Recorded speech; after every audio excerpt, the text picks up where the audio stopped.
Bab 311 langsung ke Huanglong, halaman setengah. Sekelompok pecundang. Saat ini di keluarga Wan Weichen dengan marah menghancurkan vas dan asbak di ruang tamu.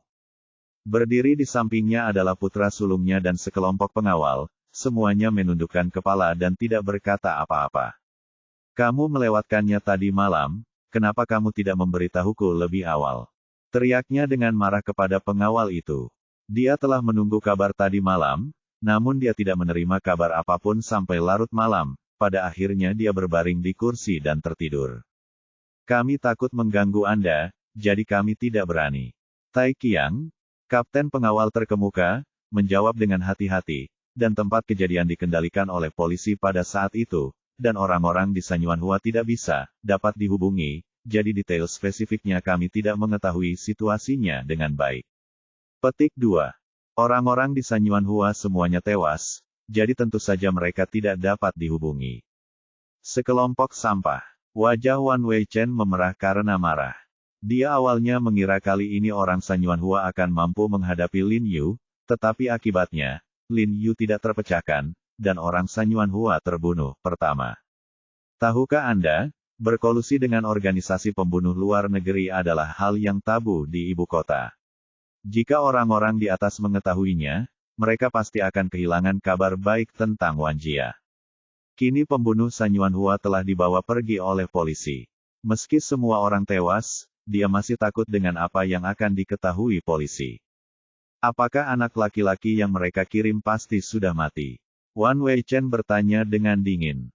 Saya yakin, satu sudah mati, dan anak kecil lainnya juga telah melarikan diri. Tapi kami tidak tahu di mana dia bersembunyi untuk saat ini. Bagaimana yang mati bisa mati? Wan Weichen berkata dengan cemberut. Dia sangat bingung. Dua pembunuh profesional bekerja sama untuk menyerang. Ini, kami belum tahu. Tai Qiang menggelengkan kepalanya, tetapi saya telah mengirim orang untuk menyelidiki, dan saya yakin akan segera ada hasilnya. Begitu dia selesai berbicara, telepon Wan Weichen berdering. Ketika Wan Weichen melihat nama di telepon, dia langsung menjadi dingin dan menjawab dengan suara yang dalam, Hei, Lao Guai, apa yang kamu lakukan? Bukankah kamu bersumpah kepadaku bahwa tidak akan ada masalah? Akibatnya, rakyatmu mati lebih dulu. Lao Guai yang dia sebutkan adalah salah satu kader tertinggi organisasi Sanyuanhua, dan Lao Guai lah yang membantu mengatur pembunuhan ini. Lao Guai adalah jaringan yang sangat penting baginya. Ketika dia menghadapi pesaing bisnis yang sulit di masa lalu, orang-orang Lao Guai akan membantunya menyelesaikannya, jadi dia selalu mempercayai Lao Guai. Kamu bertanya padaku, aku ingin bertanya lagi padamu. Bukankah kamu sudah memberitahuku bahwa orang ini hanyalah seorang dokter biasa? Pria tua di ujung telepon itu memiliki nada marah dalam suaranya. Ya, Wan Weichen menjawab dengan cemberut. Apakah kamu berbohong? Seorang dokter kecil bisa memiliki kemampuan yang begitu kuat. Kenapa kamu tidak memberitahu kami sebelumnya? Lao Guai mencoba yang terbaik untuk menekan amarah di hatinya, tetapi anak kecil yang melarikan diri menceritakan semua yang terjadi tadi malam ya, He Jiarong adalah master top. Wan Weichen sedikit terkejut, dan segera berkata, oh, dia bisa melakukan beberapa tinju dan menendang, tapi bukankah aku sudah memberitahumu sebelumnya? Bukankah kamu juga mengatakan tidak apa-apa? Dia tahu bahwa Lin Yu tahu seni bela diri baiklah, dia melakukannya terakhir kali keponakan Wan Xiaochuan memimpin anak buahnya untuk mengalahkan Lin Yu, tetapi dilumpuhkan oleh Lin Yu. Tahu sesuatu, bisakah kamu menendang orang-orang kami sampai mati? Lao Guai berkata dengan marah. Sampai saat ini, Wan Weichen masih belum mengatakan yang sebenarnya. Satu tendangan. Ekspresi Wan Weichen tiba-tiba berubah, dan dia gemetar, tidak mungkin, kan? Bagaimana tidak mungkin? Orang-orangku melihatnya dengan mata kepala sendiri tadi malam. Ini, sepertinya aku meremehkan kekuatan anak ini. Dahi Wan Weichen sudah dipenuhi keringat dingin. Dia tahu bahwa Lin Yu punya masalah, tapi dia benar-benar tidak menyangka Lin Yu begitu kuat. Dia adalah seorang profesional internasional. Pembunuhnya tidak dapat menahan tendangannya. Anda harus menanggung kehilangan personel kami kali ini. Orang tua di telepon berkata dengan marah, dan operasi ini juga harus memakan biaya lebih banyak. Petik 2. Oke, tidak masalah. Membicarakan uang itu mudah, tapi Lao Guai, karena kamu telah membantuku, kamu harus membantuku sampai akhir. Wan Weichen merasa sangat bingung dalam ucapannya, hati. Jika Lin Yu benar-benar sekuat yang dikatakan Lao Guai, dia menjadi lebih takut pada Lin Yu. Dia harus menyingkirkan bahaya tersembunyi ini sesegera mungkin, jika tidak, jika Lin Yu tahu bahwa dia sedang mencari seseorang untuk membunuhnya, dia belum selesai.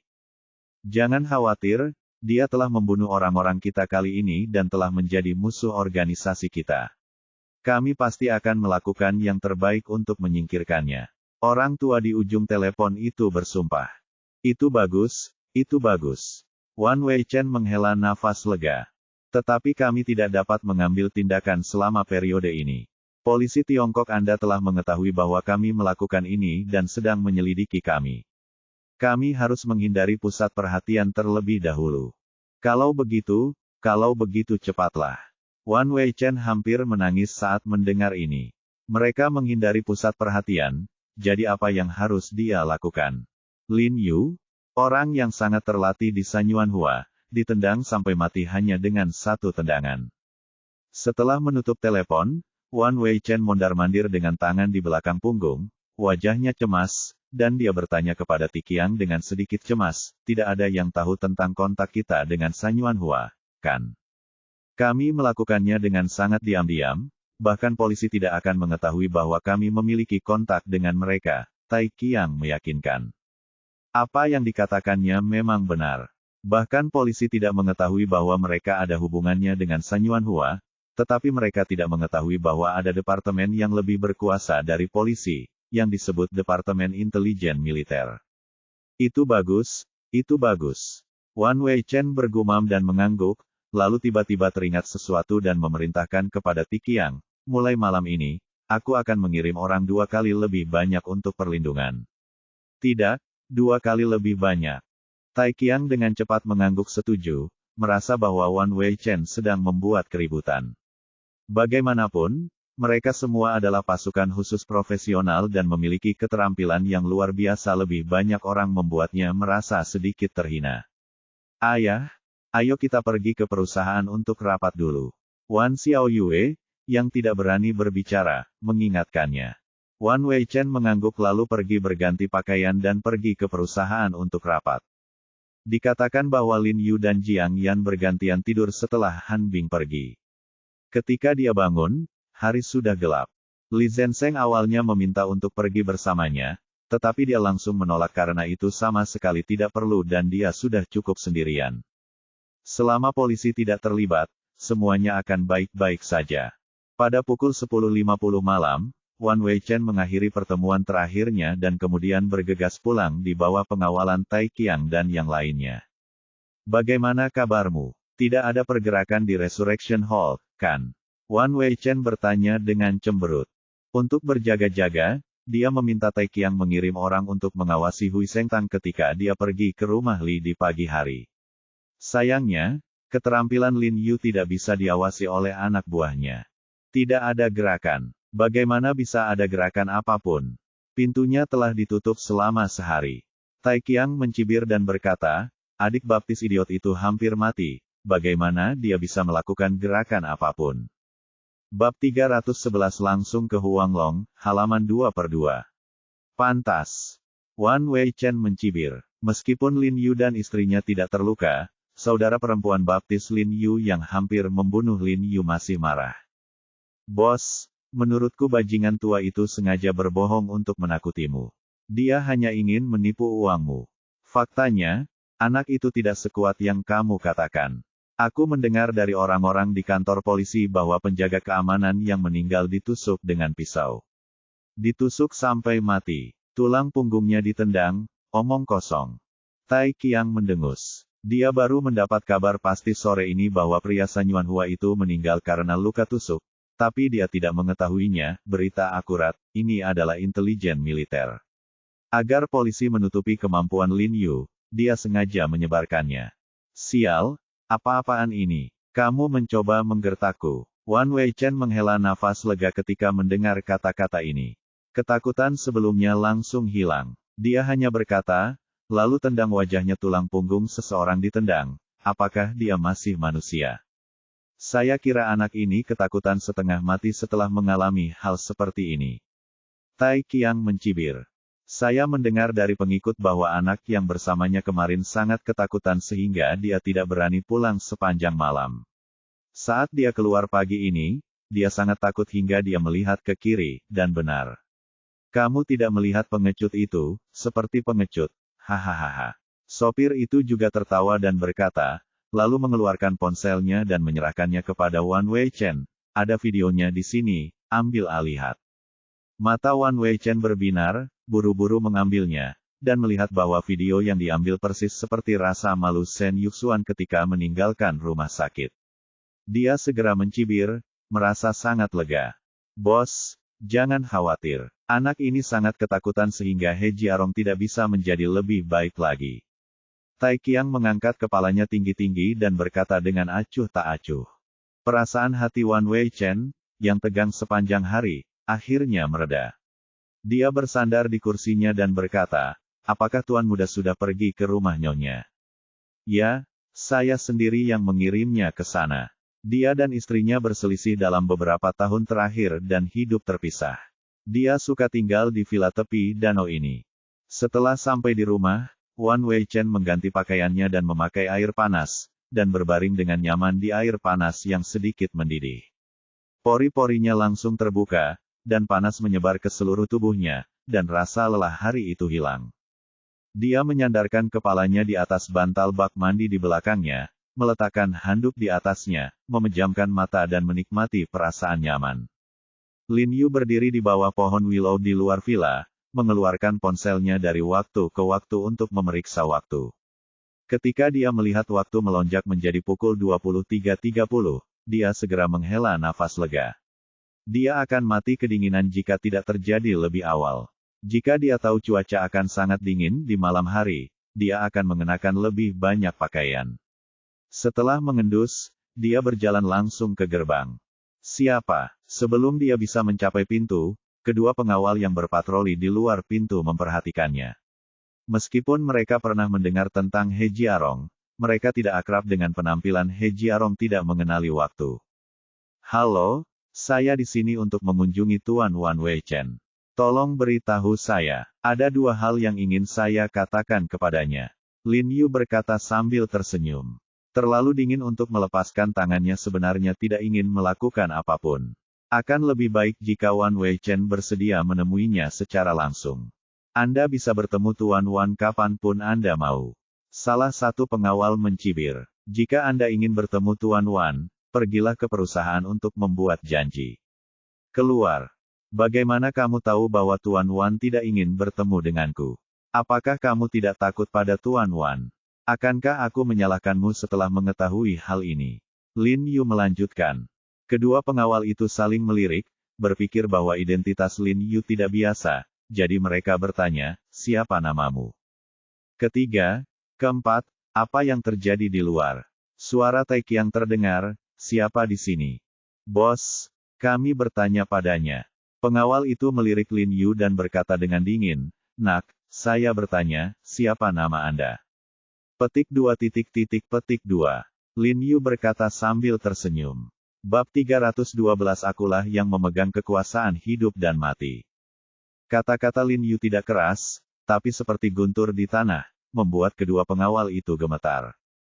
Mereka memandang Lin Yu dengan wajah terkejut, dan bertanya dengan tidak percaya, apakah kamu He Jiarong dari Hui Sengtang? Bukankah orang yang mereka kirim untuk mengikutinya mengatakan bahwa orang ini telah tinggal di rumah sakit? Tiba-tiba muncul di sini. Tidak buruk. Lin Yu tersenyum dan mengangguk sebagai konfirmasi. Tangkap dia. Sebelum kedua pengawal itu bereaksi, suara marah Tai Qiang terdengar dari interkom. Ya, begitu kedua pengawal itu selesai berbicara, mereka bergegas menuju Lin Yu. Mereka hanya merasakan hembusan angin dan suara, letupan, yang tajam di telinga mereka demi satu, dan tidak ada gerakan. Lin Yu menjabat tangannya yang kaku, menghirup udara panas, dan bergumam, dingin sekali. Petik 2. Bagaimana kabarmu? Apakah kamu tertangkap? Tai Qiang di ujung interkom tidak bisa menahan diri untuk tidak bertanya dengan cemas ketika dia melihat kedua orangnya tiba-tiba berhenti bergerak. Kamu tidak perlu menangkapku. Aku akan masuk sekarang. Lin Yu mengambil salah satu walkie-talkie dan berkata sambil tersenyum, panggil semua orangmu agar aku bisa menyelesaikannya sekaligus. Lagi pula, waktuku terbatas. Merajalela. Ini terlalu merajalela. Tai Qiang tiba-tiba mengepalkan tinjunya karena marah dan mengutuk dengan marah, kamu sedang mencari kematian. Sepertinya anak ini benar-benar memiliki kesempatan untuk membunuh dua anak buahnya dengan begitu cepat. Dia segera berteriak ke interkom, semuanya dengarkan pesan, datang ke depan aula utama untuk berkumpul, datang ke aula utama untuk berkumpul. Setelah mengatakan itu, dia memanggil dua orang yang sedang tidur siang di aula dan bergegas ke halaman. Pada saat ini, Lin Yu sudah melompat ke halaman dengan rapi, berdiri di depan pintu dengan tangan di belakang punggung, dan melihat ke arah aula sambil tersenyum. Begitu Tai Qiang keluar dari aula, selusin sosok berbaju hitam berkumpul dengan rapi di belakangnya dari segala arah, dan pada saat yang sama, semua orang memegang tongkat karet keras di tangan mereka. He Jiarong, betapa beraninya kamu. Beraninya kamu datang ke sini untuk mencari kematian. Tai Qiang mencibir, kamu masuk ke rumah secara pribadi dan bermaksud melakukan pembunuhan. Bahkan jika aku langsung menghajarmu sampai mati, aku menang, tidak bertanggung jawab. Kamu bisa mencobanya. Lin Yu melihat waktu di teleponnya dan berkata, lebih baik cepat. Aku sedang terburu-buru. Bunuh dia. Wajah Tai Qiang berkilat. Terlalu kejam, dia melambaikan tangannya dan memberi isyarat agar semua orang bergabung dengannya. Selusin orang di bawah komandonya bergegas seperti air pasang dalam sekejap, dan tongkat karet di tangan mereka berubah menjadi belati yang bersinar di beberapa titik, jelas berniat untuk membunuh Lin Yu. Lin Yu sangat puas saat melihat ini. Dia tidak perlu berbelas kasihan. Tubuhnya tiba-tiba terbang keluar dan berubah menjadi bayangan. Dia memukul dada orang yang berlari di depan dengan sikunya force langsung membalikkan badannya dan membentur dinding di atap lantai 1. Kemudian dia terjatuh dengan keras dan jatuh ke tanah dengan bunyi, pop, tanpa mengeluarkan suara apapun. Para pengawal di belakang begitu ketakutan sehingga mereka langsung berdiri di sana dengan wajah ngeri. Apakah ini manusia sialan? Wajah Tai Qiang juga pucat. Memikirkan rumor bahwa tulang belakang pembunuh Sanyuan Hua patah karena tendangan, hatinya bergetar. Mengapa kamu berdiri diam? Apakah kamu ingin melakukan sesuatu? Lin Yu tidak bisa menahan cibiran ketika dia melihat sekelompok orang tetap di tempatnya. Dia memutuskan bahwa dia akan membangun otoritasnya di Wanjia hari ini. Silakan, bunuh dia dan ambil hadiahnya.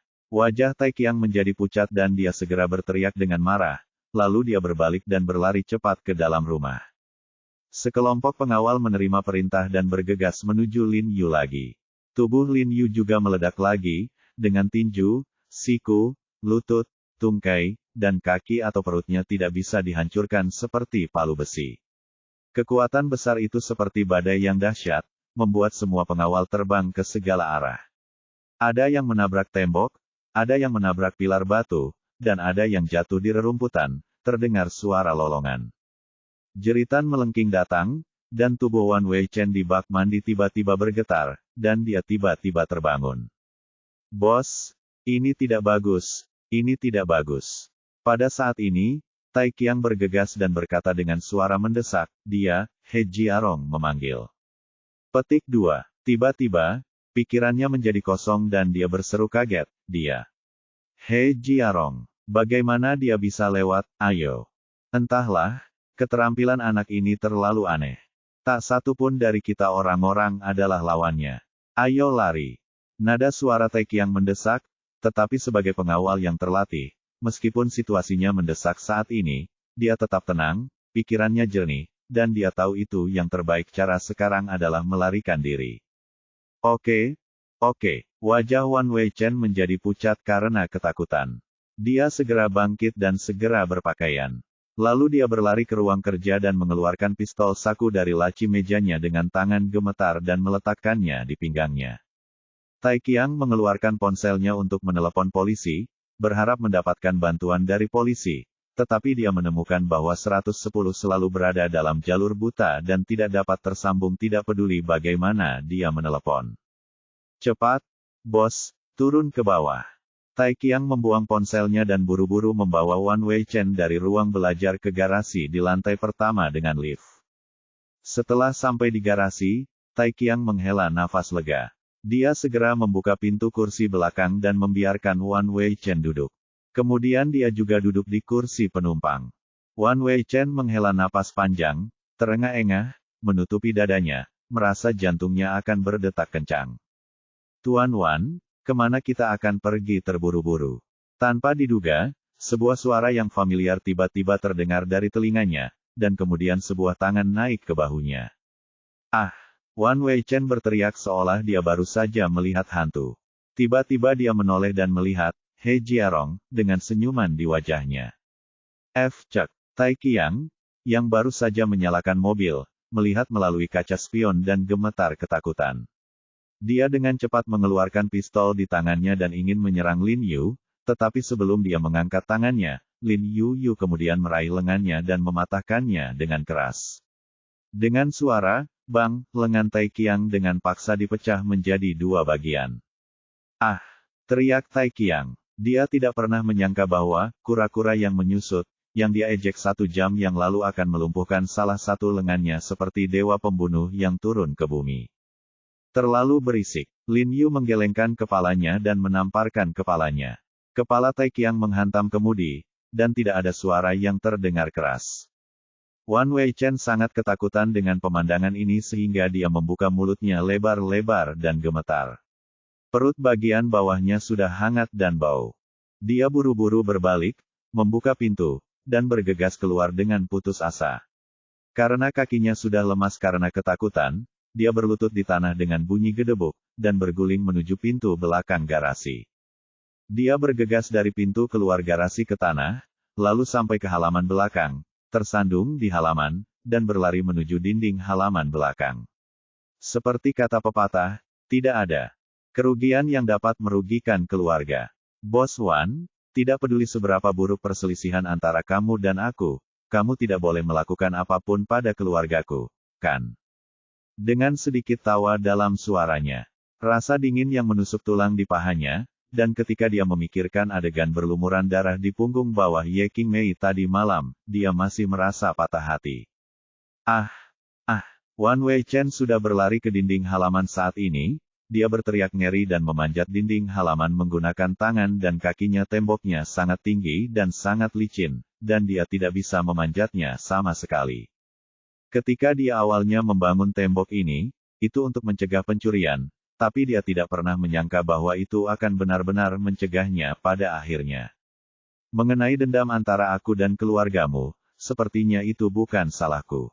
Jika kamu, keluarga Wan, tidak begitu keras kepala dan sombong hingga bersikeras bertaruh denganku, rumah sakit tidak akan kalah, aku, kan? Jika bukan karena keponakanmu yang bersikeras menjagaku. Jika seseorang membunuhku, dia tidak akan menjadi cacat, kan? Jika kakakmu tidak menemukan seseorang untuk menjebakku, dia tidak akan menjadi cacat telah ditangkap oleh militer, kan? Tapi kamu ingin menyalahkan semua ini padaku. Bukankah itu terlalu tidak masuk akal? Suara Lin Yu masih sangat dingin, mencoba yang terbaik untuk menekan kemarahan batinnya.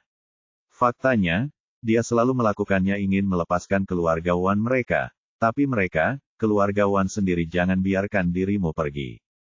Saat ini, dia sudah berjalan di depan Wan Weichen. Wan Weichen menjadi pucat karena ketakutan. Dia buru-buru mengeluarkan pistol dari pinggangnya dan mengarahkannya ke Lin Yu. Jangan datang. Dia berkata dengan suara gemetar.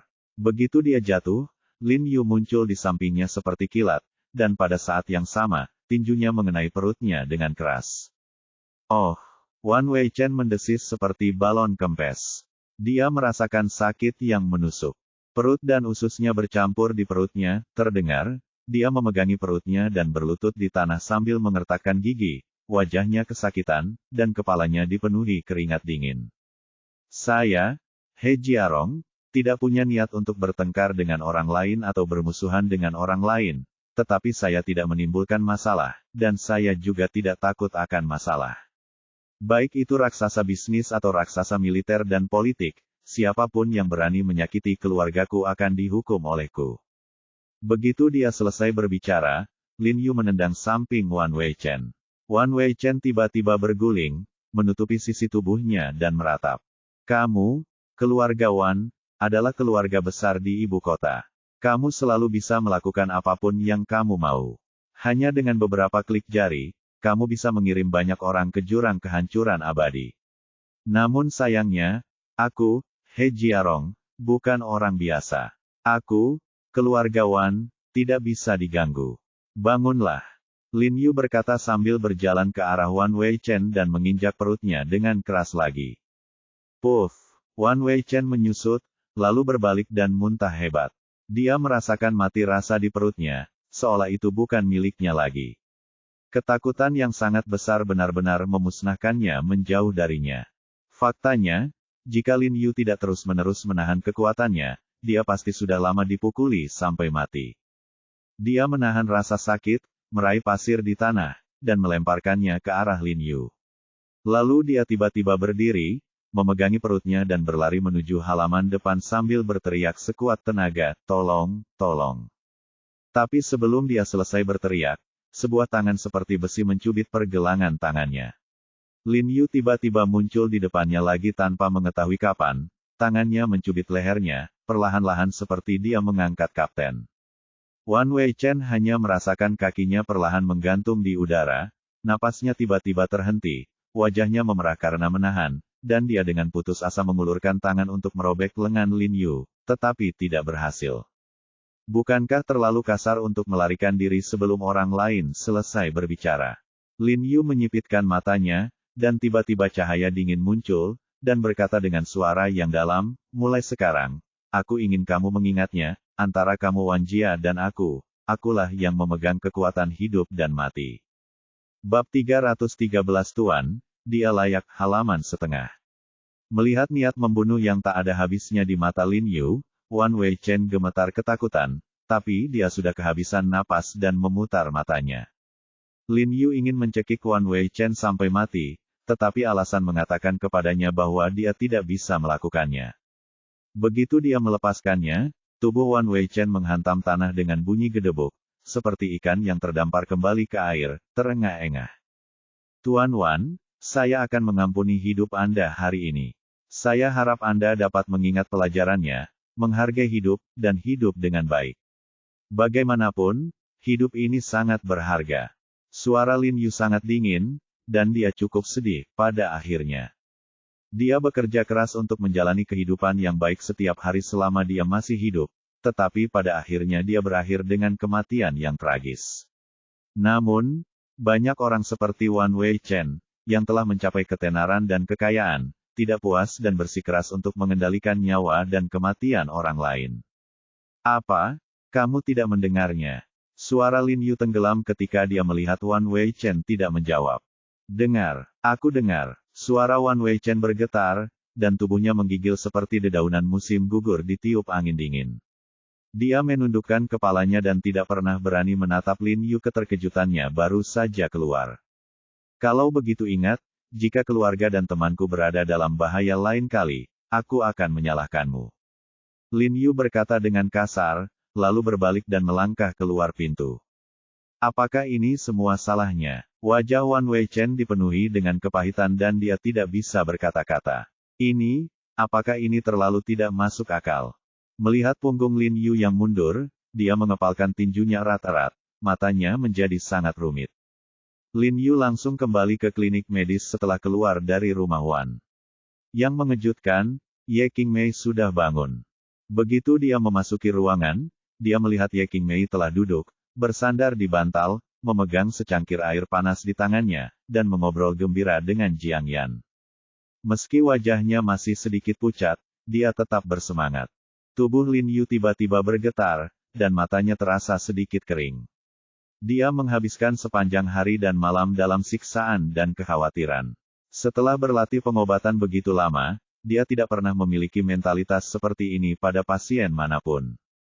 Ketika dia sampai di pintu lagi, dia tiba-tiba berhenti dan ragu-ragu. Dia ingin masuk tetapi takut mengganggu mereka. Setelah mengalami hidup dan mati, Ye Qingmei pasti punya banyak hal untuk dibicarakan.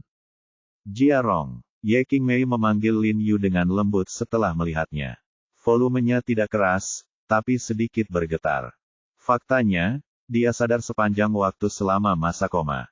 Meskipun dia terus membicarakan Xiao Yu di dalam hatinya, wajah He Jiarong muncul di benaknya, di depannya, semua karena dia memberi dia terlalu banyak perasaan deja vu.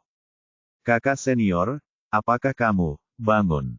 Lin Yu sedikit pendiam ketika dia berbicara, sama seperti dia malu ketika pertama kali bertemu Ye Qingmei. Sekarang, betapa dia ingin duduk di sampingnya sebagai Lin Yu, memegang tangannya, dan menceritakan kekhawatirannya ketika dia tidak sadarkan diri. Sayangnya dia tidak bisa. Sekarang dia adalah kekasih Jiang Yan. Aku akan keluar dan mencuci handuk, dan kalian berdua bisa mengobrol sebentar. Jiang Yan mengambil handuk di sebelahnya dengan sangat hati-hati dan berjalan keluar. Jiarong, terima kasih. Ye Qingmei menunjukkan senyuman lembut kepada Lin Yu. Meskipun dia tahu bahwa berterima kasih kepada Lin Yu agak asing, dia masih ingin mengatakannya. Bagaimana kabarmu? Apakah kamu merasa lebih baik? Lin Yu tersenyum. Tidak apa-apa, tapi apakah itu akan meninggalkan bekas luka? Ye Qingmei berkedip dan berkata setengah bercanda dan setengah khawatir. Tidak, kamu masih tidak bisa mempercayai kemampuan medisku. Lin Yu tersenyum pahit dan menggelengkan kepalanya. Jiarong, Ye Qingmei tiba-tiba mengulurkan tangan dan dengan lembut memegang tangan Lin Yu, dan berkata dengan lembut, bagaimana kalau kita kembali ke Qinghai? Wajah Lin Yu menegang, dan dia dengan cepat menghiburnya dan berkata, Sue saudari, aku tidak melindungimu kali ini. Jangan khawatir, aku tidak akan pernah. Aku tidak mengkhawatirkan diriku sendiri, aku mengkhawatirkanmu. Ye Qingmei menyela dengan lembut, suiling-lingnya matanya dipenuhi dengan kesedihan. Menatapnya dengan lembut, aku tahu orang-orang itu ada di sini untukmu. Aku tidak ingin sesuatu terjadi padamu. Tenggorokan Lin Yu membeku, seolah ada sesuatu yang tersumbat, dan hatinya terasa sesak, sangat sedih. Dia peduli padanya, tentu saja dia tahu bahwa jika bukan karena dia, tembakan itu akan mengenai dia. Dia hanya merasa berhutang budi pada wanita yang bisa mengorbankan nyawanya untuknya, wanita yang dia percayai sepanjang hidupnya, tapi dia tidak bisa memberikan kebahagiaannya dengan tangannya sendiri. Jangan khawatir, kakak senior. Aku sudah mengurus semuanya. Situasi ini tidak akan terjadi lagi di masa depan. Lin Yu dengan lembut meremas tangannya dan menghiburnya dengan lembut.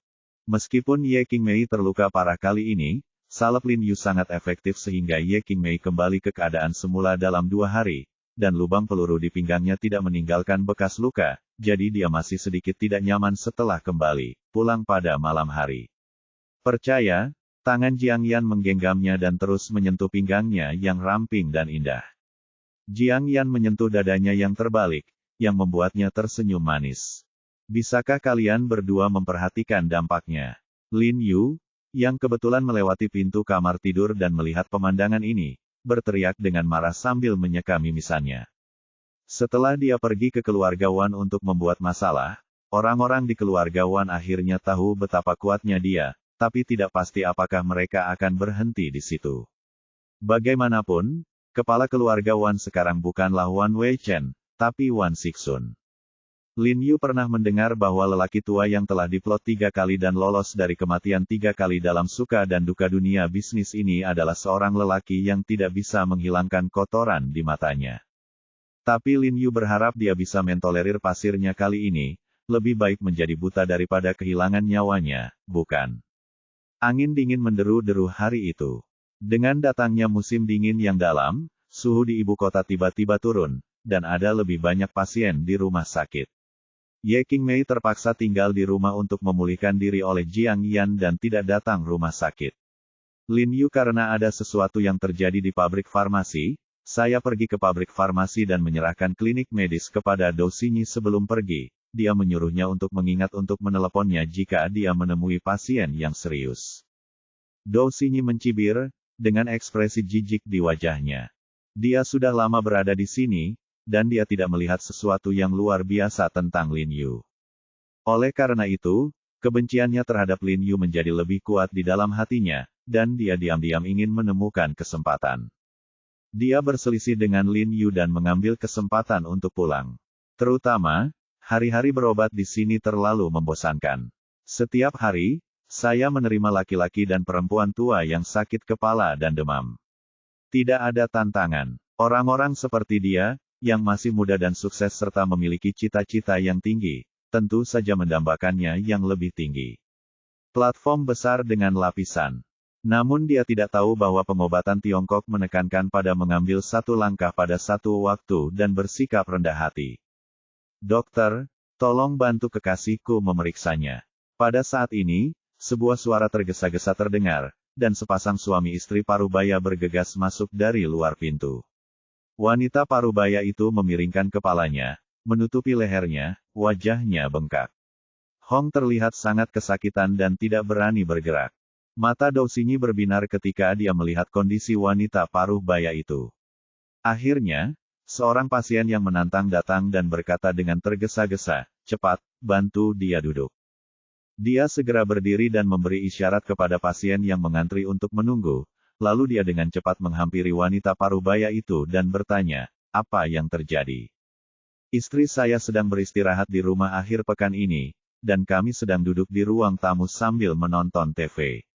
Saat dia memiringkan kepalanya, dia tidak bisa bergerak lehernya, air mata kesakitan keluar. Kata pria itu penuh semangat. Bab 313 Tuan, dia layak halaman 2/2. Singkirkan tanganmu, biarkan aku melihatnya. Dou Xinyi segera memerintahkan wanita parubaya itu untuk melepaskan tangannya. "Anda, dokter kecil, apakah Dokter He ada di sini? Saya ingin meminta Dokter He untuk datang dan memeriksanya." Pria parubaya itu memandang Dou Xinyi dari atas ke bawah, agak tidak mempercayainya, dan menginginkan Lin Yu untuk datang dan membantu pengobatan. Dia adalah penduduk terdekat, juga telah mendengar tentang reputasi Dokter Ilahi He, itulah sebabnya mereka memilih pergi ke Huisengtang daripada pergi ke rumah sakit. Dia tidak ada di sini, meskipun aku datang menemuinya. Dou Xinyi mengerutkan kening, merasa sangat tidak senang ketika mendengar nada bertanya pria itu. "Xinyi, bagaimana kalau saya menelepon Tuan dan memintanya untuk kembali?" Li Zhensheng berkata dengan sedikit cemas. Meskipun dia tahu bahwa keterampilan medis Dou Xinyi bagus, kondisi pasien ini terlalu istimewa, dan area yang terkena dampak berada di leher. Bagian penting seperti itu berhubungan langsung dengan kepala. Jika terjadi kesalahan, itu bukan lelucon, jadi menurutnya, lebih baik panggil Lin Yu kembali. Dia. Tanda tanya tanda seru petik 2. Dou Xinyi mencibir dan berkata dengan sarkasme yang kuat, "Keterampilan medisnya tidak sebaik milikku." "Gadis kecil, apa yang kamu katakan agak berlebihan. Kami telah mendengar tentang keterampilan medis Dokter He." "Ya, bukankah kamu belajar keterampilan medis dari Dokter He? Kamu seharusnya menjadi murid Dokter He. Seorang magang masih bisa lebih baik dari master." Beberapa orang di kerumunan tidak bisa tidak bertanya, "Tuan, apakah dia layak?" Dou Xinyi mencibir, "Jika kakek saya tidak memaksa saya, apakah saya akan datang ke tempat yang tidak berguna ini? Saya mulai belajar kedokteran dengan kakek saya ketika saya berusia 5 tahun, dan saya telah membaca lebih banyak buku daripada He Jiarong. Ada begitu banyak, bagaimana dia bisa lebih baik dari saya?" Dia tidak percaya betapa bagusnya keterampilan medis Lin Yu. Jika dia begitu baik, bukankah dia akan diundang untuk bertugas di rumah sakit umum daerah militer dahulu kala? Faktanya, dia tidak tahu bahwa ketika Lin Yu membantu He Yanyan menghilangkan bisa ular, Zhao Zongji, wakil direktur rumah sakit umum daerah militer, sebenarnya mengusir Lin Yu dan ingin mengundang Lin Yu bekerja di rumah sakit mereka. Lin Yu tidak tertarik. "Gadis kecil, siapa kakekmu?" Melihat Dou Xinyi berbicara begitu tegas, orang-orang di sekitarnya bertanya dengan rasa ingin tahu. "Dou Zongyong, seorang ahli pengobatan Tiongkok yang disewa khusus oleh Sanatorium Junsan," kata Dou Xinyi dengan kepala tegak. "Oh, Sanatorium Junsan, tempat itu adalah tempat tinggal orang-orang hebat. Kalau begitu, tampaknya keterampilan medis kakek gadis kecil ini pasti luar biasa. Qian Zitang. Tingkat senioritasnya sama, bahkan di atas 10.000 tingkat senioritas. Setelah mendengar ini, semua pasien mulai berbicara dan memandang Dou Xinyi dengan sedikit rasa jijik pada awalnya. Ketika pria parubaya itu mendengar bahwa Dou Xinyi adalah seorang dokter ajaib, dia langsung terlihat sangat gembira dan berkata dengan hormat, "Dokter muda, saya baru saja menyinggung perasaan Anda. Bisakah Anda membantu kekasih saya memeriksanya?" Dengan ekspresi di wajahnya, dengan sedikit arogansi, dia berkata, "Singkirkan tanganmu." Setelah wanita parubaya itu melepaskan tangannya, dia meletakkan tangannya di leher wanita itu dan memeriksanya dengan cermat denyut nadi wanita parubaya itu dan berkata, "Masalahnya serius atau tidak? Untung datang lebih awal. Kalau ditunda mungkin bisa mengancam nyawa." Titik. Penyakit apa? Itu bukan penyakit, itu disebabkan oleh stres. Kalau tidak salah, dia menderita kekakuan yang parah dalam beberapa hari terakhir, kan? Sifat pekerjaannya seharusnya hanya duduk di depan komputer, dan semakin sakit lehernya, semakin dia suka untuk menggerakkan lehernya dengan kuat. Kata Dou Xinyi dengan wajah tenang. Ya, pria parubaya itu tampak sangat gembira. Dia mengacungkan jempol kepada Dou Xinyi dan berkata, seperti yang diharapkan dari seorang dokter terkenal, apa yang dia katakan memang benar. Diaola juga kaget. Oh, gadis kecil itu benar-benar cakap. Keturunan dokter ajaib sungguh luar biasa. Jangan bilang, keahliannya benar-benar setara dengan Dr. He. Wajah Dou Xinyi bersinar ketika dia mendengar pujian itu dari semua orang di ruangan itu. Warnanya lebih berat. "Dokter ajaib kecil, bisakah kamu membantu menyembuhkan kekasihku?" Pria parubaya itu bertanya dengan hormat. "Tentu saja bisa. Selama kamu menggunakan akupuntur dong, gejalanya akan sangat berkurang," kata Dou Xinyi dengan percaya diri. Li Zhensheng awalnya akan menelepon Lin Yu, tetapi melihat pembacaan Dou Xinyi dengan sangat akurat, dia sedikit ragu-ragu dengan jari-jarinya memegang telepon dan memasang kembali teleponnya. Bab 314 Hal aneh dong. Setelah Dou Xinyi mengeluarkan kantong jarum, dia meminta wanita parubaya itu untuk duduk tegak dan mengangkat lehernya sebanyak mungkin, tetapi lehernya terlalu sakit dan dia tidak bisa meluruskannya sama sekali. Dou Xinyi tidak terburu-buru melakukan akupuntur. Dia menekan ibu jarinya pada area nyeri di lehernya.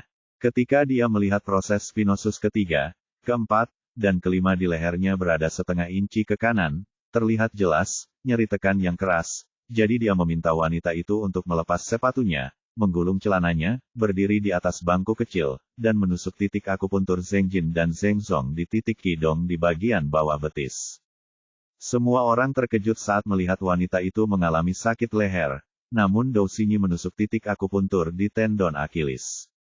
Dou Xinyi menusuk titik akupuntur dengan jarum berukuran 1,5 inci 0,3 mm, lurus sekitar 1 inci, dan kemudian menahan jarum tersebut. Selama periode ini, dia menggunakan jarum kilun dan terus mengangkat dan memutar jarum perak untuk mendapatkan efek stimulasi yang baik. Setelah sekitar setengah jam, Dou Xinyi mengeluarkan jarum perak dan bertanya, "Coba sekarang, apakah masih sakit?" Wanita parubaya itu mengulurkan tangan dan menyentuh lehernya, dan menemukan bahwa rasa sakit dan kekakuan tiba-tiba meningkat tidak ada waktu tersisa, dan dia tidak bisa menahan diri untuk tidak terlihat gembira dan berkata dengan cemas, "Tidak sakit sama sekali."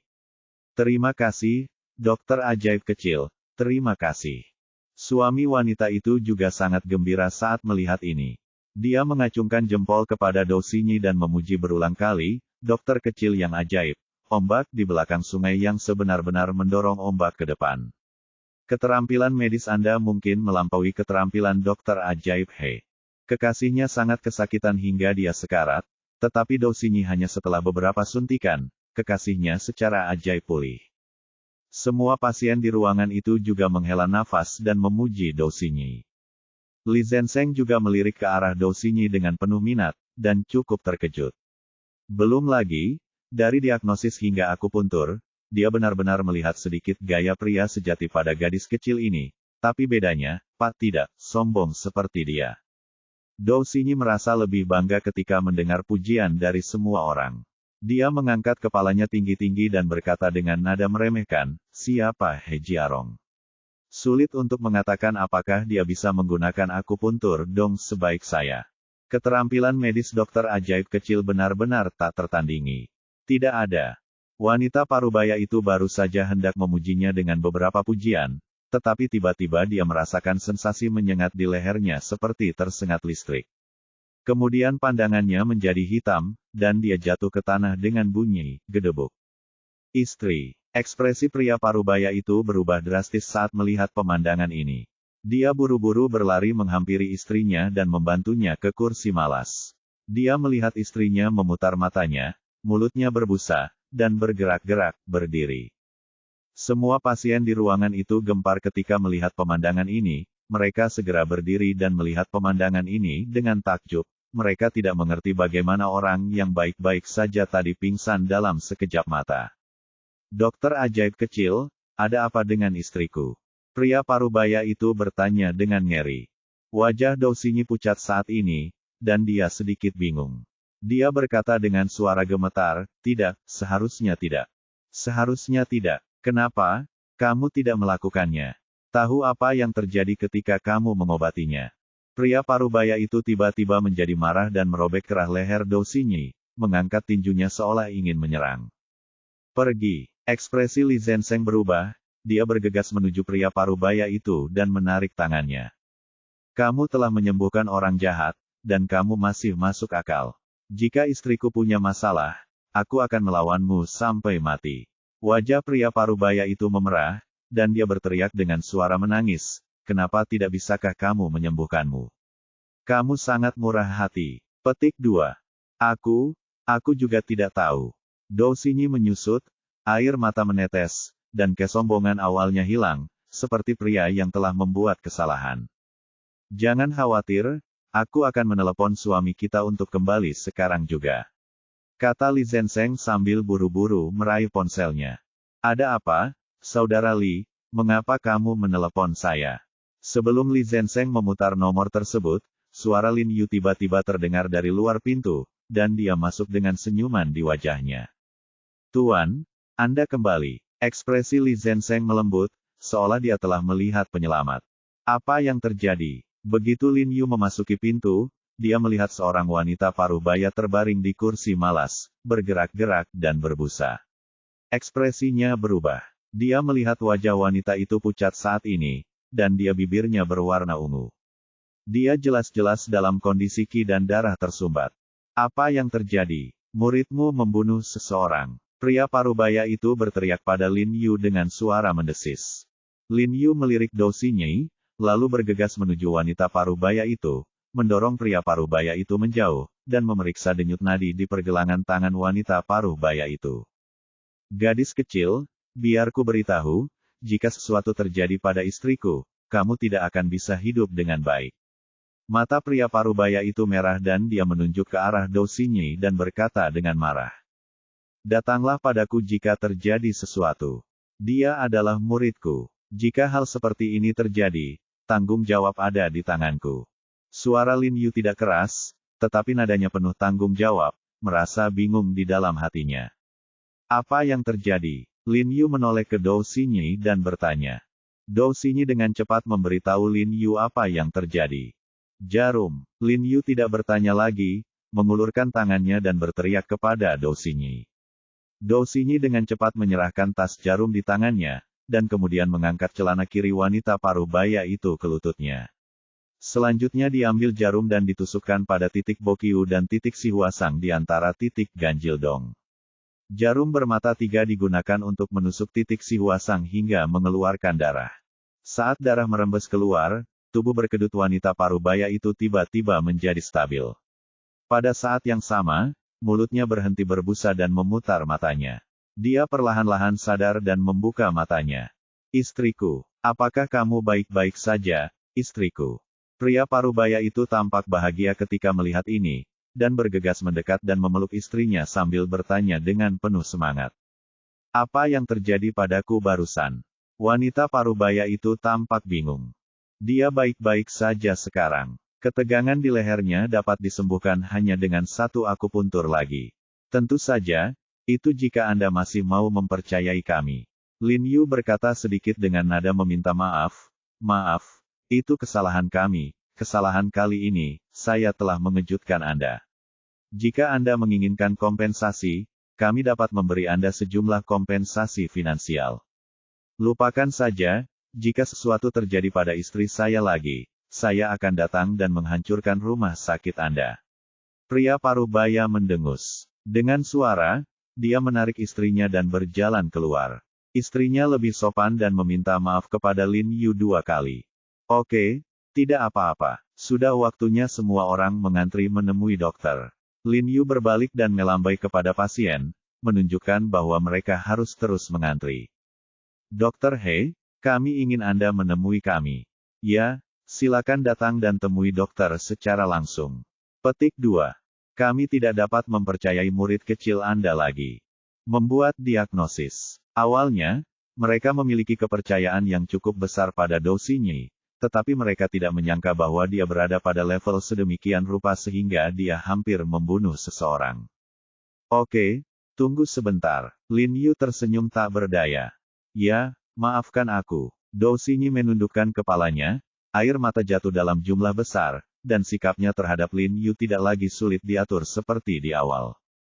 Sebagai seorang dokter, kecelakaan terjadi adalah hal yang wajar, tetapi yang paling penting adalah mengetahui di mana letak masalahnya. Gantilah tepat waktu dalam studi Anda selanjutnya, Anda tahu. Lin Yu tidak menyalahkannya, tetapi berkata dengan serius. Tapi kurasa teknik akupunkturku baik-baik saja, bisik Dou Xinyi. Kalau begitu beritahu saya proses spesifik akupuntur. Lin Yu bertanya. Dou Xinyi memberitahu Lin Yu secara rinci proses spesifik akupunkturnya. Lin Yu mengerutkan kening setelah mendengar ini dan berkata, titik akupuntur aneh dong semuanya tentang kata, Qi. Metode Anda dalam menerapkan akupuntur selama proses akupuntur ini benar, tetapi keterampilan dasarnya tidak solid dan detailnya tidak dipelajari dikarenakan badan jarum menembus tendon Akilis. Jarum tidak boleh digerakkan selama proses retensi jarum. Jika tidak maka akan menyebabkan Qi dan darah tersumbat dan menyebabkan kejang. Tendon, kata Xinyi. Tiba-tiba dia sadar bahwa dia hanya menghafal garis besarnya, tetapi mengabaikan detail yang paling penting.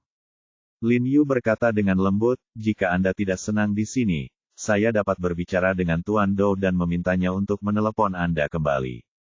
Tidak perlu. Sebelum Lin Yu selesai berbicara, Dou Xinyi tiba-tiba menekan dengan keras.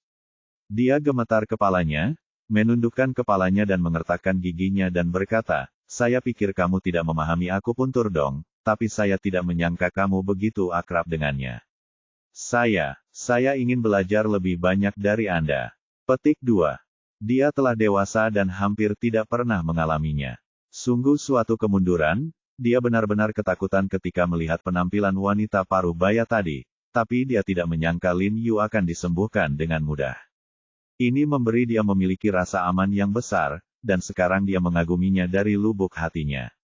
Diskriminasi Lin Yu sebelumnya terhadapnya langsung terhapus, dan dia dengan sukarela tinggal untuk belajar dengan Lin Yu. Apakah menurutmu mereka akan mempercayaiku lagi? Dou Xinyi menundukkan kepalanya dan bertanya dengan suara rendah. Setelah apa yang terjadi tadi, jelas bahwa semua pasien tidak lagi mempercayainya. Ya, selama kamu rendah hati dan mengambil langkah demi langkah, kamu akan segera mendapatkan kepercayaan mereka lagi. Lin Yu menghiburnya dengan lembut. Ya, Dou Xinyi mengangguk penuh semangat, menatap Lin Yu dengan mata penuh harapan. Di malam hari, Ye Qingmei tiba-tiba menelepon Lin Yu dan berkata, Jiarong, apakah kamu sibuk sekarang? Jika tidak, bisakah kamu menjemputku? Aku di supermarket sekarang. Oke, tunggu sebentar. Petik 2. Lin Yu menutup telepon dan bergegas ke supermarket, menjemput Ye Qingmei, dan melihatnya membeli banyak barang dalam tas besar dan kecil. Kakak senior, kenapa kamu membeli begitu banyak barang? Lin Yu berkata sambil tersenyum, tidak heran dia meminta dirinya untuk datang dan menjemputnya. Aku hanya duduk-duduk di rumah, dan aku ingin memasak sesuatu yang enak untukmu dan Yaner. Ye Qingmei berkata, bolehkah aku membuatkan ayam pedas untukmu malam ini? Petik 2. Oke, selanjutnya, Ayam pedas buatan Ye Qingmei adalah rasa yang terpatri di hati saya yang tidak pernah saya lupakan setelah sekian tahun. Setelah kembali ke rumah, Lin Yu membantu Ye Qingmei membawa barang-barang ke meja makan. Dia tiba-tiba berhenti, mengerutkan kening dan melihat sekeliling, dan berkata dengan hati-hati, "Kakak senior, tetap di sini dan jangan bergerak." Lalu bergegas ke kamar tidur Ye Qingmei, lalu berlari ke dapur dan kamar mandi untuk melihatnya.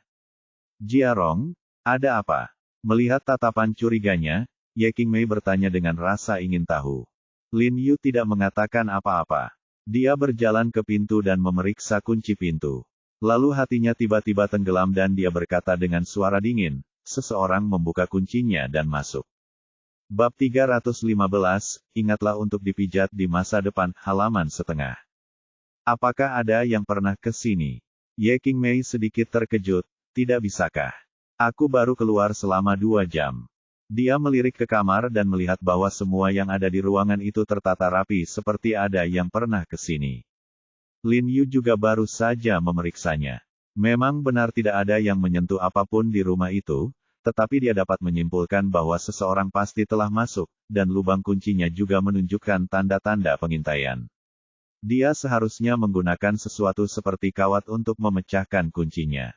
"Kakak senior, periksa lemarimu dan lihat apakah ada yang hilang." Lin Yu berkata dengan tergesa-gesa, lalu kembali ke kamarnya untuk memeriksa. Faktanya, tidak ada apapun yang mereka takuti untuk dicuri, dan mereka tidak menaruh barang apapun di dalam rumah, jadi mereka memeriksanya dengan cermat dan tidak menemukan ada yang hilang, dan tidak ada bekas kerusakan di lemari atau laci. Ini aneh. Lin Yu mengerutkan kening dan menjadi curiga. Dia benar. "Jiarong, apakah kamu terlalu cemas akhir-akhir ini dan sedikit sensitif?" Ye Qingmei bertanya dengan prihatin, berpikir bahwa Lin Yu belum pulih dari serangan di pusat perbelanjaan beberapa hari yang lalu. Lin Yu menggelengkan kepalanya dan menghela nafas pelan, mau tak mau dia bertanya-tanya apakah dia salah melihatnya. Jika itu perampokan, itu tidak akan begitu rapi, dan itu belum dipindahkan. "Ayo pergi, itu tidak benar." Lin Yu terkejut, dan tiba-tiba teringat sesuatu, dia berlari kembali ke dalam rumah dengan gila, tiba-tiba membungkuk, dan mengeluarkan sebuah kotak kayu panjang yang tersembunyi di bawah tempat tidur. Pedang Jun murni. Ini adalah hal paling berharga di rumahnya. Jantung Lin Yu berdebar kencang. Melihat kunci pada kotak itu masih utuh, dia diam-diam berdoa agar pedang itu tergeletak dengan baik di dalam kotak. Tetapi ketika dia dengan hati-hati membuka kotak itu dan melihatnya, dia menemukan bahwa itu kosong telah melalui semua kerja keras untuk menyelamatkan Jun yang murni. Pedangnya telah lama hilang. Jantung Lin Yu tiba-tiba bergetar, dan dia merasa dadanya seperti dipukul dengan keras, dan dia tiba-tiba kesulitan bernapas.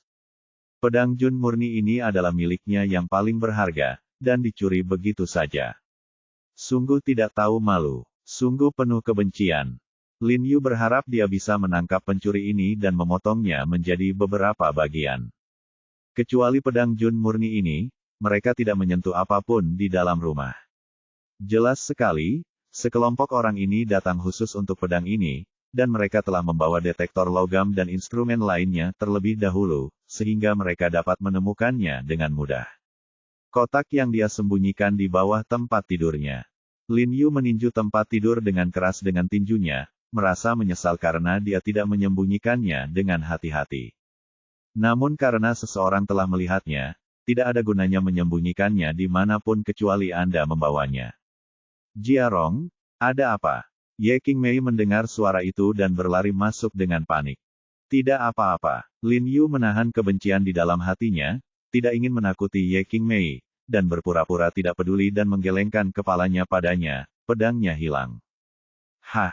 Untuk melihatnya. Melihat kotak yang kosong, dia buru-buru berkata, "Panggil polisi." Lin Yu tersenyum pahit, menggelengkan kepalanya dan berkata, "Tidak ada gunanya memanggil polisi, perunggu tidak bisa disimpan secara pribadi." Lalu, apa yang harus kita lakukan? Ye Qingmei khawatir, meskipun menurutnya, pedang Jun murni dan pedang Xuan Yuan hanyalah pedang biasa, dan dia tidak suka Lin Yu menari dengan senjata dan pedang, betapa berbahayanya, tapi dia tahu bahwa pedang ini itu adalah barang yang sangat berharga milik Lin Yu. Melihatnya dalam keputusasaan, dia masih merasa sangat tidak nyaman. Tidak masalah. Itu bukan milikku. Lagi pula itu bukan milikku. Itu milikku dan aku bisa mendapatkannya kembali cepat atau lambat. Lin Yu berkata dengan tenang, tetapi mengerutkan kening orang yang paling mencurigakan, Zhang Yihong. Karena kelompok orang ini datang dengan persiapan yang baik, itu berarti mereka tahu bahwa mereka memiliki pedang Jun murni di tangan mereka, dan hanya segelintir orang yang mengetahui bahwa mereka memiliki pedang tersebut dan sangat ingin mengambilnya sendiri. Satu-satunya yang dia miliki adalah Zhang Yihong, dan dengan status dan kemampuannya, dia juga merupakan orang yang dapat dengan mudah mencuri pedangnya. Ketika dia meninggalkan pusat medis terakhir kali, Zhang Yihong tampak sedikit tidak mau mengambil pedang itu. Lin Yu juga bertanya-tanya mengapa dia tidak datang kepadanya lagi. Lin Yu benar-benar tidak menyangka Zhang Yihong akan begitu tidak tahu malu, dan dia bisa menggunakan taktik remeh seperti itu. Dia benar-benar merusak gelar 3 pahlawan ibu kota. Memikirkan hal ini, Lin Yu menjadi marah, tiba-tiba berdiri, mengeluarkan nomor telepon yang ditinggalkan Zhang Yihong terakhir kali dan meneleponnya, bermaksud untuk menanyainya. Halo, siapa kamu? Suara dingin Zhang Yihong terdengar dari ujung telepon. Aku, He Jiarong. Lin Yu berkata dengan dingin. Oh, Dr. He, kenapa kamu ingat untuk meneleponku? Apa yang terjadi? Zhang Yihong berkata dengan acuh tak acuh. Lin Yu mencibir. Sepertinya tebakannya mungkin benar. Jika dia tidak mencuri pedangnya, dia tidak akan pernah bersikap seperti ini ketika dia menerima panggilannya pedang. Bukan apa-apa, saya hanya ingin bertanya pada Tuan Sang. Apa pendapat Anda tentang orang seperti pencuri? Lin Yu bertanya dengan nada sedikit mengejek. Pencuri, kenapa kamu menanyakan ini padaku? Zhang Yihong mengerutkan kening dan mencibir. Menurutku mencuri adalah hal yang paling tidak tahu malu dan tidak tahu malu di dunia. Dalam kehidupan seperti ini, seorang anak laki-laki pasti tidak akan punya pantat. Kata Lin Yu dengan marah. Kamu, Zhang Yihong tiba-tiba membeku ketika mendengar ini, dan berkata dengan marah, apakah kamu sakit jiwa? Jika kamu sakit, carilah dokter sialan. Setelah mengatakan itu, Zhang Yihong langsung menutup telepon. Melihat bahwa dia telah ditipu, Lin Yu mencibir, melihat ponselnya dan bergumam, saya harap kamu dapat menanggung beban pedang ini. Sialan, apa-apaan ini? Zhang Yihong menamparkan pedangnya dengan marah di depannya, lalu berbalik untuk melihat telepon dan mencibir, aku sangat marah, idiot. Dong dong dong. Saat ini, ada ketukan di pintu, lalu pengasuhnya berkata, Tuan, Su tua itu sampai jumpa. Cepat, biarkan dia masuk. Zhang Yihong berkata buru-buru dengan ekspresi bahagia. Beberapa menit kemudian, Lao Su terlihat berjalan bersama 2 pria berbaju hitam, memegang selimut yang digulung menjadi panjang. Cepat, buka untuk aku melihatnya. Zhang Yihong tampak sangat gembira saat dia melihat sekilas apa yang ada di pelukan Lao Su, dan dia tidak sabar untuk mendorong barang-barang di atas meja untuk membersihkan ruang kosong. Lao Su segera mendekat dan dengan hati-hati meletakkan selimut di atas meja, lalu perlahan membuka lipatannya, memperlihatkan pedang perunggu tajam di dalamnya. Oh, ini benar-benar hal yang ilahi. Ini benar-benar hal yang ilahi. Wajah Zhang Yihong tiba-tiba bersinar ketika dia melihat pedang Jun yang murni ini. Dia menepuk bahu Lao Su dengan keras dan berkata, kamu benar-benar telah melakukan pelayanan yang luar biasa saya kali ini. Haha, Anda harus bekerja untuk Tuan Sang. Lao Su berkata dengan wajah tersanjung. Ada banyak manfaat mengikuti Zhang Yihong. Dia harus berterima kasih kepada Lin Yu karena telah memberinya kesempatan seperti itu. Bab 315, ingatlah untuk dipijat di masa depan, halaman 2/2. Pedang yang luar biasa. Pedang yang luar biasa. Zhang Yihong mengambil pedang Jun yang murni dan mengayunkannya dengan keras, membuat suara tersedak yang bertahan seperti auman harimau dan auman naga. Dia memandang pedang di depannya dengan sangat puas, matanya bersinar, dan hatinya dipenuhi dengan kegembiraan. Hanya dia yang mampu menahan pedang ini. Oke, jangan sedih. Jiang Yan mengetahui keseluruhan ceritanya setelah kembali ke rumah, dan menghibur Lin Yu untuk beberapa patah kata bekerja. Aku akan mencari seseorang untuk meneleponmu lagi. Yah, Aku punya sepupu jauh yang seorang pandai besi, dan keahliannya sangat bagus. Pedang itu terbuat dari bahan apa? Apakah itu tembaga? Petik 2 petik 2. Lin Yu tidak bisa berkata-kata dan berkata sambil meringis. Tidak perlu, Saudari Yan, aku menghargai kebaikanmu. Untuk menghibur Lin Yu, Jiang Yan tidak menginap di rumah Ye Qingmei untuk pertama kalinya sejak Ye Qingmei berada terluka. Mungkin karena dia sudah lama tidak berhubungan intim dengan Jiang Yan, atau mungkin dia mengubah kesedihan dan amarahnya menjadi kekuatan. Lin Yu memeluknya dan terus melemparkannya sampai larut malam dia dipinggang dan meludah. Kamu bajingan, aku harus pergi bekerja besok. Oh, dia menjerit manis sebelum dia selesai berbicara. Setelah bangun keesokan harinya, Jiang Yan tampak sedikit lesu, tetapi Lin Yu sangat bersemangat. Meskipun dia masih tidak bisa melepaskan pedang Chunjun yang dicuri, dia tidak melakukan apa-apa menangkap orang dan menangkap barang curian dan tidak dapat menemukan bukti apapun. Tidak ada cara untuk membuktikan bahwa Zhang Yihong mencurinya, dan pedangnya sendiri terlalu sensitif, jadi kali ini dia hanya bisa menderita karena bodoh untuk saat ini. Saat berjalan ke rumah sakit, Ye Qingmei bertanya dengan rasa ingin tahu, Jiarong, apakah Yan Yan tidak nyaman tadi malam? Tidak, lalu kenapa aku sesekali mendengar jeritan menyakitkannya? Mungkinkah aku salah dengar? Ye Qingmei bertanya dengan kebingungan di wajahnya.